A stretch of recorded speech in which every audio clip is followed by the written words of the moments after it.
Okay. Um, so this is the second class now in our discussion about the rabbis and what I called the rabbis and the plague, really how rabbinic authorities and Jewish communities have responded to outbreaks of infectious disease, to epidemics, to pandemics throughout the last 2,000 years. And last week, or 2 weeks ago, before Shavuos, we discussed how Chazal, how the rabbis of the Talmud had thought of illness and how they had responded to epidemics. And now we're going to look at how medieval rabbis have responded to what we would term epidemics. If you see me look to the corner of my screen, it's because I'm admitting people to the share. So the medieval rabbis obviously dealt with, the medieval rabbis, the Rishonim, they obviously dealt with one of the most severe, probably the most severe actually, pandemic in history, the bubonic plague. So what exactly was the plague, or is the plague? Because the bubonic plague is actually still around with us today, even though obviously it's much less common and it's very treatable. So according to Wikipedia, right, the highest source that there is, plague is an infectious disease caused by the bacterium Yersinia pestis. Also, if I mispronounce any of these words, I hope none of the doctors on the call, including my father-in-law, hold it against me. Symptoms include fever, weakness, and headache. Usually this begins 1 to 7 days after exposure. In the bubonic form, there's also swelling of lymph nodes, while in I'm not even going to try to pronounce that word, in that other type of form, septicemic, I think, form, tissue may turn black and die. And in the pneumonic form, shortness of breath, cough, and chest pain may occur.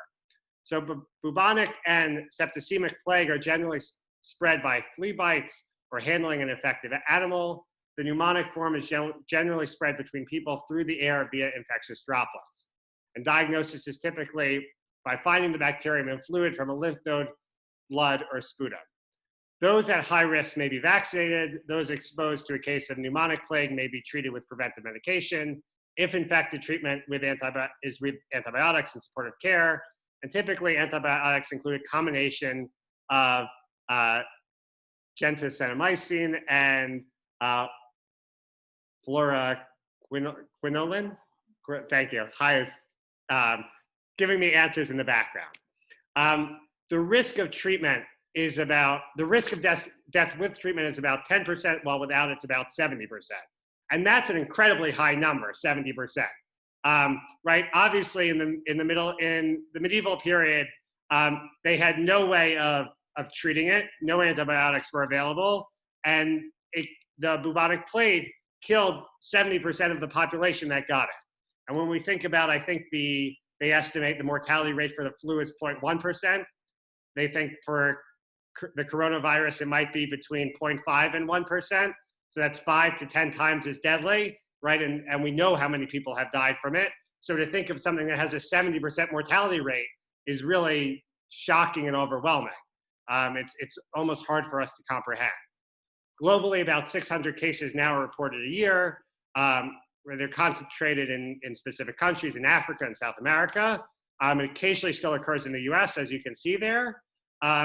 But obviously, its biggest and most famous outbreak was in the 14th century. The outbreak began in Asia and then spread along trade routes to Europe, right? So the COVID-19 is not the first pandemic to spread along trade routes.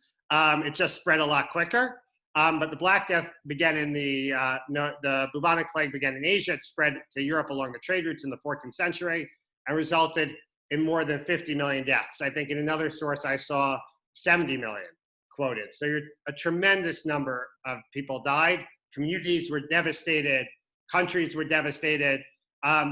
Europe was really never the same after the bubonic plague. And Jewish communities also were really never the same after the bubonic plague. There's an idea that occasionally you'll find in books, occasionally also maybe speakers mention it, that used to be thrown around in history classes and history textbooks, that for one reason or another, Jewish communities had a lower mortality rate than the general population. And sometimes it was chalked up to hygienic practices associated with mikveh use. I have never seen that, and that's sort of out there in pop culture. I don't know that that's true. In fact, I think I've read more recent works that suggest that is not true, and that Jewish communities were devastated by the plague at the same rate as the general population. And in fact, in many ways, for the Jewish communities, they suffered a double blow, because they both suffered the devastation of the plague itself, but also Jewish communities were blamed by their Christian neighbors for causing the plague in some fashion, oftentimes. And that led to what we would now term pogroms, but a whole wave of anti-Jewish persecution and slaughter in many cases, at the same time as this illness was sweeping through communities. So rabbinic authorities had to deal with both of these issues.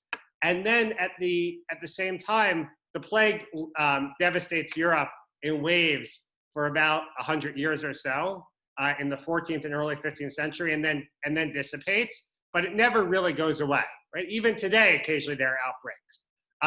So you'll see as we look at some of the sources that we have sources from the 14th and 15th century, and then we have sources from the 19th century that are still talking about the bubonic plague and how communities have to deal with it, and the type of issues that come up. So last week we talked a lot of not either theology or philosophy of what illness means and how we should think about illness, and how we think about the inevitability of death, our own mortality. This week we're really going to deal with a number of halachic questions that rabbis beginning in the medieval period had to confront when outbreaks of the plague occurred. And some of these sources also I found because of my sister-in-law, Ayelet, who's on the Zoom call also. And also Ayelet just graduated medical school, so mazel tov. And she's heading to a residency at Lenox Hill in New York, starting in a month. But she gave a presentation, I think between her first and second year, on this topic, so she shared with me some of the material that she found. The Maharil is the first source we're going to look at. The Maharil is a very important medieval Ashkenazi authority. He codifies a lot of the practices, customs of Ashkenazi communities, as well as also as a very important collection of tshuvot, of rabbinic responsa. And in one of his tshuvot, he mentions the author of a book that he's citing, and who passed away and was killed in one of these anti-Jewish riots, pogroms that occurred after the outbreak of a plague in a town in Europe. And he's explaining why he relies on this author so much, and this work so much, even though there are other works that contradict the rulings found there. And he says, "Come and see, the author lived before the evil decrees being both the plague and the anti-Jewish violence, which is, as is well known, the people then were Gaonim, right? They were giants. And while now our generation, and he's born 1350, so he's writing this in the late 14th century, the plague has already arrived in Europe, does not know its right hand from its left.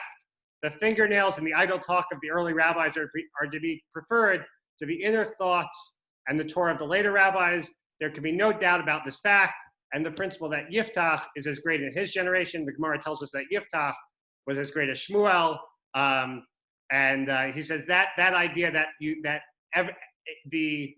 even if someone looks lesser, that you judge them based on their generation, that doesn't apply here, because so lowly are we, and so much has been lost because of the devastation that was related to the plague in Europe, that no longer applies, and we truly are on a much lesser level. So that just sort of frames how the Maharil thinks about his generation. I think this goes beyond.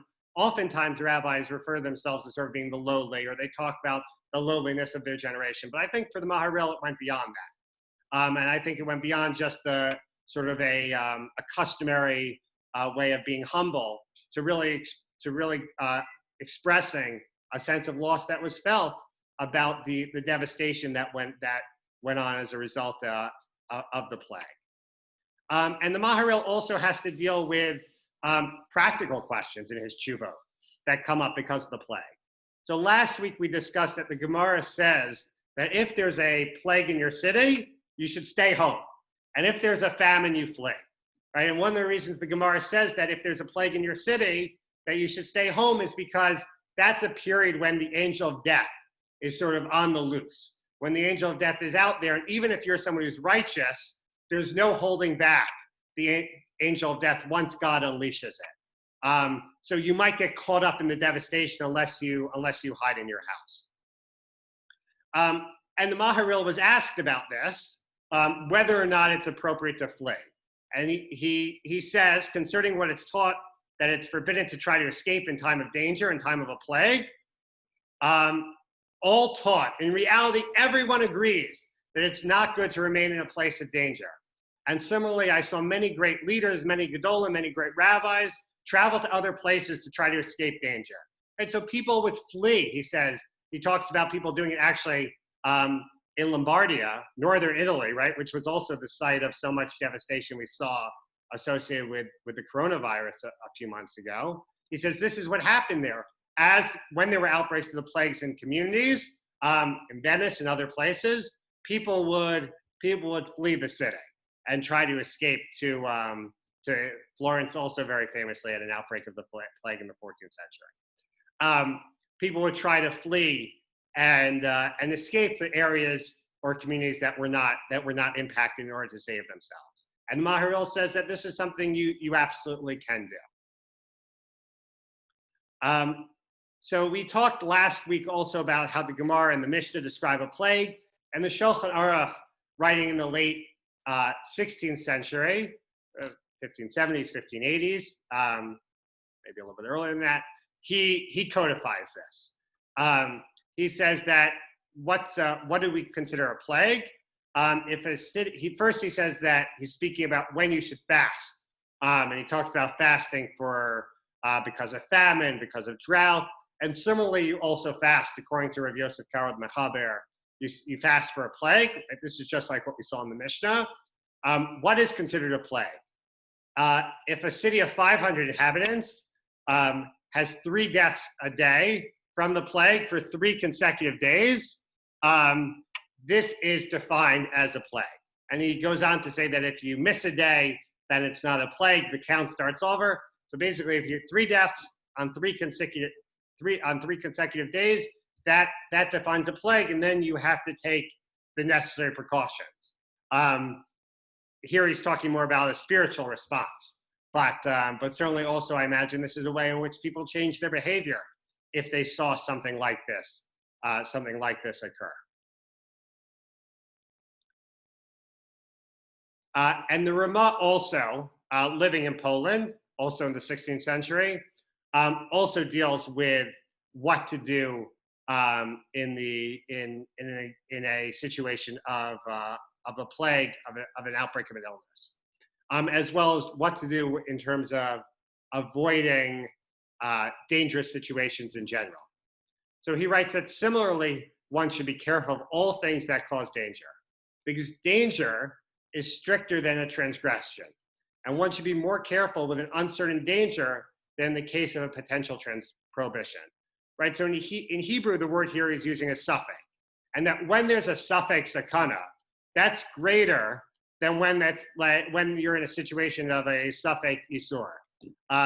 So if there's a chance that you might doing something might lead you to violate a prohibition, sometimes we say you shouldn't do it, but sometimes we might permit you to do it. Especially, let's say, we might say suffix deraita lakula, that if it's a question of violating a rabbinic prohibition, and there's a chance you might violate it, a chance you might not, maybe we permit it because we err on the side of leniency usually with rabbinic prohibitions especially. But in the case where there's a question about suffix sakana, a question of danger, we're always strict, he says. They also prohibited one to go into a dangerous place, such as under a leaning wall, or you can't walk alone at night. Of course, this is in a time before street lights. They also prohibited drinking from water from rivers at night. Presumably that also was a dangerous situation, or to put one's mouth on a stream of water and drink it, sort of to lap it up, because these matters have a concern of danger. And it's the widespread custom not to drink during the equinox, and the early ones wrote this and it's not to be changed. So there were some decrees made about when, about not drinking water for reasons he doesn't want to get into, but once those decrees are fixed, they're there. And they also wrote to flee from the city when a plague is in the city. And one should leave at the beginning of the plague, he says, and not at the end, right? As soon as the plague breaks out, as soon as it meets the criteria, let's say that the Mechaber laid out for us, 3 deaths in 3 days, you should think about leaving. In fact, not just think about it, you should leave, he says. And not at the end, and all of these things are because of the danger, and a person who guards his soul will distance himself from them and is prohibited to rely on a miracle in all of these matters. I think the end is also very important, that we can't rely on miracles. We can't assume that just because sometimes we know in history God acts miraculously, he breaks the laws of nature, we can't assume he's going to do that for us and not take measures to protect ourselves. We have to take measures to protect ourselves. We have to stay away from danger. The Taz, a later authority after one of the early Achronim, after the Ramah living in the 17th century, he comments that you shouldn't wait until the end because the disease sort of strengthens over time. Right? There's a period in which we see diseases seem to have sort of an exponential growth, and the Ramah I don't think had our understanding of epidemiology, obviously, but this notion that the longer you stay, the more at risk you are of catching it, that was something everyone could recognize. And perhaps also, I imagine for the Ramah, waiting too long and then deciding to flee also isn't good because you might carry the plague with you. And you don't want, and you obviously don't want to do that. So if you leave early, you minimize your chance, one, of catching it, as well as spreading it. So as well as thinking, does anyone have any questions about anything we've covered so far? Harvey, is that a hand? I'm unmuting you. No, it wasn't a hand, but I will ask a question. Okay. Concerning all the anti-Semitism that existed back then, and everything the Jews of the communities had to worry about, if they fled at the beginning of the plague, did that then sometimes cause more anti-Semitism? Because Christians would say, aha, see, they started and now they're leaving? That's a good question. I don't know the answer to that. I'm not sure. I believe also, or imagine, I could be wrong, the custom of fleeing a city where there was a plague was probably pretty widespread in the non-Jewish world also. So I'm not sure, but that would be my guess. Okay. So as well as issues about how to respond to what we should do or what one should do if there's a plague, if there's an outbreak of disease in your town or your city. There also were questions about what are your obligations towards someone who is ill, towards someone who becomes sick. Do you have to risk your life to take care of them? Is one question. We're going to get to that in a moment. Or what happens, as we'll see in a second, if you rented a house to someone and then as soon as you signed the contract discovered that their wife had just been diagnosed with a contagious disease? Can you go back on your on your word. I don't know if anyone has a strong opinion about this before we see the answer. Okay, so let's see what the Ramah writes. So the Ramah, as well as the Ramah, Rav Moshe Isserles, as well as writing his gloss on the Shulchan Aruch, in which he described the Ashkenazi opinions. He also has Shiloh to Chuvot, rabbinic responsa, and he was asked this question. And it seems pretty clear that he changed the names, but he was asked exactly the question I laid out, that Reuven rented his house to Shimon, and they completed an agreement. And the custom of that city is that once an agreement is made, it can't be undone by one party alone. And neither party can retroactively decide they're going to annul the agreement. It's pretty similar, I imagine, to what American contract law is also like, from my layman's perspective. However, before Shimon took possession of the house, before he entered the house, and his wife was diagnosed with a contagious illness, Reuven claims that this is a situation of onus, of duress, and does not want to allow Shimon into the house. Is this permitted? So Reuven's claim is that normally, under normal circumstances, you're right. I can't go back on my agreement. But in the case of onus, I'm not really choosing to go back on my agreement. I'm being forced to, because this risk of the illness spreading in the house that I own is so great that it constitutes this sort of external pressure.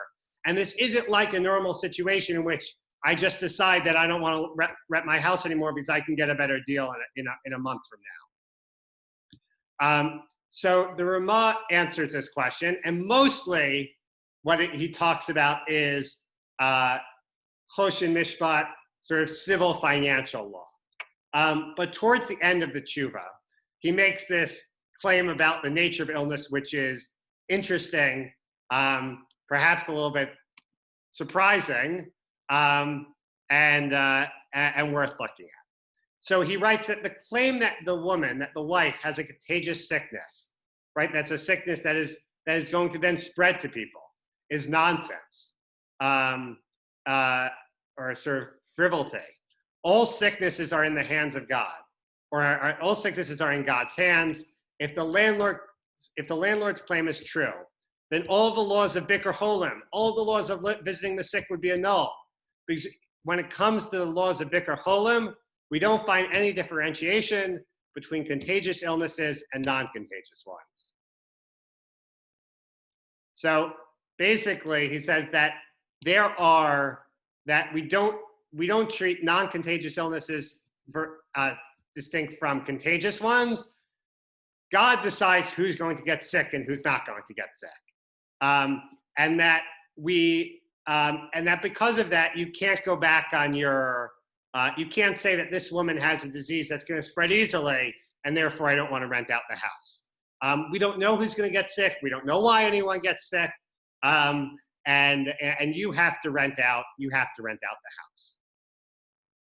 Now the truth is, the Ramah actually is aware that that's not 100% true, right? There are some distinctions that the Ramah himself makes between illnesses. So last week we discussed an illness that probably the most famous contagious illness in the Gemara, one that even we saw the rabbis of the Gemara want to engage in all sorts of practices of distancing so they wouldn't catch Ratan. So the Ramah knows that an illness like Ratan, one doesn't have to, or one is not obligated. There's no mitzvah visiting the sick if one has Ratan. I think what the Ramah believes is that there are certain types of contagious illnesses, and those contagious illnesses were listed in the Gemara. And unless someone has one of those, we treat it as an illness that only spreads according to God's will.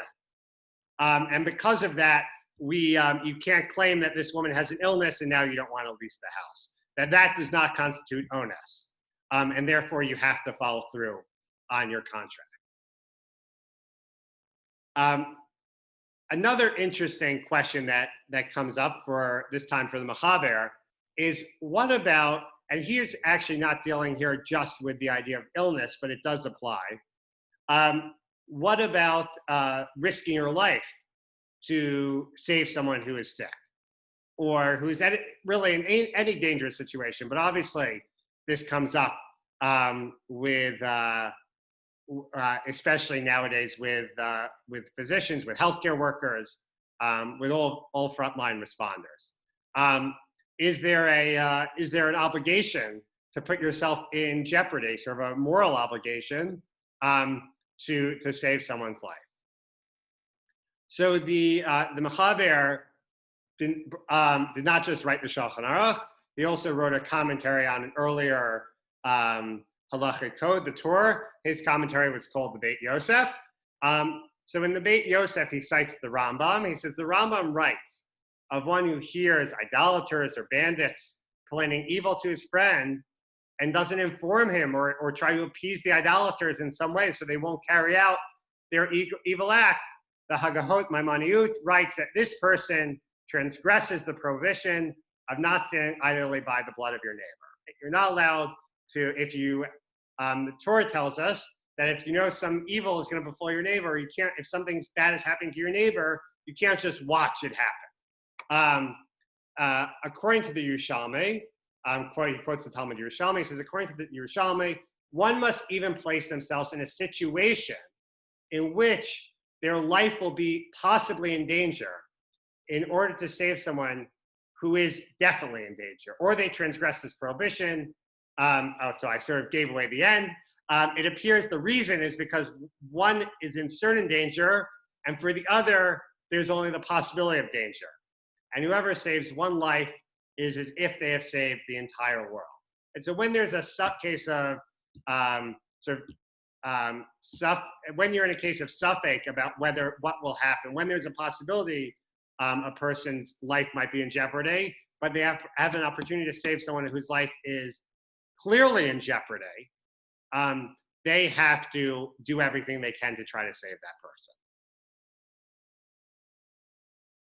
Which obviously has, if you are, we'll see one example that doesn't have to deal with illness in a second, but obviously if you are a plague doctor, which was actually in the medieval period considered sort of the lowest form of being a doctor was a plague doctor. And if you Google plague doctor, they wore these masks that looked like bird beaks. I should have included a picture. If you were a plague doctor and you had the means, or at least you thought you had the means perhaps to save someone's life, and some people obviously survived the plague. What risk exactly constitutes, what is a suffix and what is certain death is not 100% clear here. I don't know if 30% chance of survival is enough of a suffix. Maybe for the Beit Yosef, he would actually say in that case, that constitutes, certain death. But so it's not exactly clear how great a risk is still considered suffix and what is vadai, what is certain. But if you're let's just say for a second that constitutes a case of suffix. If you're a plague doctor and you have the means to try to save someone, you have to put yourself in harm's way in order to save that person. This was not the only view amongst the Beis Yosef is an early Achron, but this was not the only view from the period of, let's say, the Rishonim and the early Achronim. And if we look at their next source, which is comes from a fascinating place, it comes from Sefer Hasidim. Sefer Hasidim was not written is not a work of the Hasidim as we think about them today, right? Which is a mystical movement that develops in the late 18th century in Europe, in Poland and Ukraine. Sefer Hasidim was written by the Hasidei Ashkenaz, by Rabbi Yehuda HaHasid, who lived in Germany in the 11th century, records all sorts, is actually a very hard book to describe in a sentence, because it records all sorts of things, some widespread Ashkenazi customs. It will give us a few halachot, like we'll see in a second. And then in other places, it will tell you what to do if there's a werewolf in the forest near your village. So it is all over the place. But he says here, he takes a very different view. He says that it says you shouldn't stand by the blood of your neighbor. But if many people come to attack him and threaten him, you shouldn't risk harming your body to try to save him. And if a man is drowning in a river, in a fast-moving river, don't try to help him lest you drown with him, right? So if it's a stream and you know you're a strong swimmer, you should go and save him. But if there is a real chance that you might not make it, right? Then you are under not only are you under no obligation to go, but you should not go because you might die as well. So your first obligation really here is to protect yourself. Obviously, everything we do in life has some risk, but you're not under any obligation, according to Sefer Hasidim, to put yourself into a place of real sakana in order to save someone's life. So I think the Beis Yosef errs a little bit more on the side of putting yourself into a place of risk. Sefer Hasidim errs more on that side, on the side of caution. And this discussion came up both with, let's say, plague doctors, right? But that was a very small portion of the community. It came up much more often with the mitzvah of Bikur Cholim. Right? Bikur Cholim has a real. It's not just a nice thing to do. Right? Visiting someone who's sick, who's lonely, has a real effect on a person's mental health and can really help someone overcome an illness, can really help someone get through a difficult time. So one of the questions that came up really here in this back and forth is, can you see someone who has a potentially infectious, contagious disease? Is there a mitzvah Bikur Cholim with that person, right? And we saw generally the Ramah thinks yes, generally the Mechaber thinks yes, Sefer Hasidim probably not. If there's a good chance you're going to get sick. Practically, what did this look like? And this was actually comes up in this is a source that I got from Ayelet, so another shout out to her. But this is the takanot of the Bikur Cholim organization in Berlin in 1750. And they lay out what their practices are. Right? Even our Bikur Cholim organization in Cleveland also has bylaws, and these are the bylaws from 1750. So basically what they say in the first sentence here is that Kiblanu Aleinu, we accept upon ourselves to visit all the sick, except for those that have some sort of disease that is not common. Presumably, common diseases were considered non-contagious, and that contagious diseases were obviously, hopefully, less common. But if they just didn't know what a disease was, then they did not take it upon themselves to visit that person. They were only visiting people when it was safe to do so. Another important question that came up, very relevant. And I also actually saw this tshuva cited quite a bit during the probably actually came up more often when we had the Ebola outbreak in West Africa a couple of years ago. But there's a tshuva from Rav Chaim Palachi, who was a rabbi in Turkey in the late 18th and early 19th century. And he has a tshuva where he was asked by a community, we'll see what they asked him. He says, I was asked regarding this was during an outbreak of the plague. And so again, the plague first outbreak in Europe is about 1350. Now we're dealing with the early 19th century in Turkey, and the plague is still here, and they still don't have a real idea how to control it. I was asked regarding a physician, a member of a community, of a synagogue, who treated patients during the plague, and he wished to pray in the Beit Knesset, in the synagogue. And other congregants protested. They wanted to block him because they were worried that they might contract the illness. They were worried they might contract the disease. Either the community or the physician wanted to know if the physician could be excluded from the shul. It's unfortunate. I wish I could have quoted the whole tshuva for you, because he goes back and forth and he gives all sorts of examples of possibilities of what could be done. Unfortunately, the only versions I could find in line the type in it was terrible and had really deteriorated. So you're going to have to take my word for it unless you want to look it up. But basically, he suggests he gives examples of all sorts of ways in which people were in shul but kept apart from the rest of the congregation. He talks about people with leprosy being behind the tol mechitza or distancing. In the end, he basically says that they can exclude him, but he seems to give all sorts of examples of ways in which he can be there, but what we physically distance in a safe manner. That's I think what he's driving at, even though it is within the right of the community ultimately to exclude him if they choose to do so. And also he points out, by the way, that a person is under an obligation to protect others, right? So if they know that they are a carrier, symptomatic, or a vector for the infection, then he says, forget going to synagogue. You really shouldn't be going home and potentially infecting other people. So that a person's really under an individual obligation to ensure that they're not spreading an illness. I want to transition now in the last few minutes to a very different topic, which is medieval cures or attempts at medieval cures for the plague.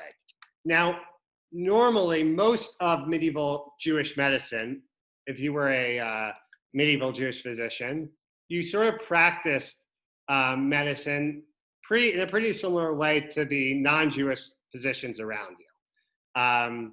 It all dated back to Galen and ideas about balancing humors within the body, bleeding, leeches, all sorts of things that we're familiar about from movies or books. But there were some unique religious responses, Jewish religious responses to the plague. And one of them in particular is very much still with us.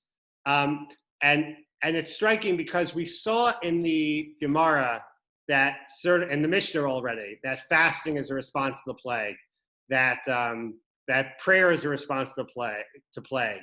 But there's something new that develops in the Middle Ages. As far as I can tell, it's new. I don't think it's in the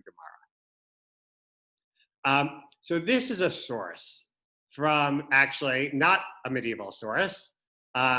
This is actually something that was put out by the Rabbinic Assembly in Italy a month or two ago. And it is a sort of tefillah for ending the coronavirus pandemic. And it starts out with, as we might expect, some excerpts from Tehillim, from Psalms. But in the middle, there is this sort of this strange, I shouldn't say strange, but it might surprise us if we haven't seen it before. In the middle is the recitation of Ketorah, Pitum Ketorah, HaKetorah, which some people say in the morning. We say a version of it also after at the end of davening on Shabbos. What is it doing here? So the answer to that is that there's an example in the Chumash. We'll actually read about it in just a few weeks, when Ketorah, when incense seems to stop a plague. So in Sefer Bamidbar, after Korach's rebellion, as a plague is devastating the Jewish people, God tells Moshe and Aaron, remove yourself from this community that I may annihilate them in an instant. And Moshe and Aaron fell on their faces. And then Moshe said to Aaron, take the fire pan, put on a fire from the altar, add incense, add Ketorah, and take it quickly to the community and make an expiation for them, atone for them, for wrath has gone forth from the Lord, the plague has begun. Aaron took it as Moshe had ordered and ran to the midst of the congregation where the plague had begun among the people. He put the Ketorah and made an expiation for the people. He stood between the dead and the living until the plague was checked. So in the Chumash, we have an example where it seems like Ketoret incense, the incense that was brought in the Mishkan and then in the Mikdash as part of the sacrificial service, has some sort of effect at halting, unique power to halt a plague. And medieval, both rabbinic authorities as well as Jewish physicians seized on this. And they suggested a few different things. So some suggested the recitation of Ketoret, and that idea continues until this day, which is why it's in this document that the rabbinic organization in Italy put out. So like the famed Kabbalist, the Ari, says that one should say Ketoret to stop a plague. A number of other famous, let's say, medieval and 16th, 17th century rabbinic authorities say the same thing. Some people also said that it should be recited off of a cloth, off of a scroll. So actually, some people have the custom of reading Ketoret every day in shul, even when there's not a plague, of reading it from a cloth. You'll sometimes see that. Because it had this extra power, healing power, or extra power that was associated with it. And then, strangely enough, some medieval doctors actually tried to find ways of recreating the Ketoret itself, of remaking the incense and burning it, which is very bizarre because it's actually not something you're not allowed to do. And a number of the commentators asked why Aaron did it. The Ketoret is only supposed to be brought and combined in that formula for one purpose, for being used in the Mishkan and the Mikdash. So it's sort of strange enough that Aaron did it, even though it seems like in that situation at least it was permitted. But actually, some people tried to do that again in the Middle Ages as a way of stopping the plague. But I think some of these issues continue to be questions for us. Maybe not the issue of fleeing, because there's nowhere to flee in our highly globalized world. But how we manage people who might have exposures within our community is certainly an ongoing question for us. How much risk does one have to take in order to treat or save someone who's sick is certainly an issue for us. And next week, we'll see more modern responses to epidemics, and specifically to the coronavirus. We'll look at some very contemporary Tshuvot rabbinic responses about that. But we'll see that question gets asked again. And I think a consensus is finally reached. So we'll talk about that next week. And also this notion of not relying on a miracle, right? Obviously, the Ramah believes deeply that God is ultimately right in control. I mean, he says that elsewhere in that other tshuva we saw, but also we can't rely on miracles, and we have to take necessary precautions always to protect ourselves from danger, and to live a fully committed religious life in the midst of a pandemic means to do both. It means to have faith that God is there protecting us and overseeing us and watching over us, but also taking necessary precautions as well. And finally, we just saw that some of the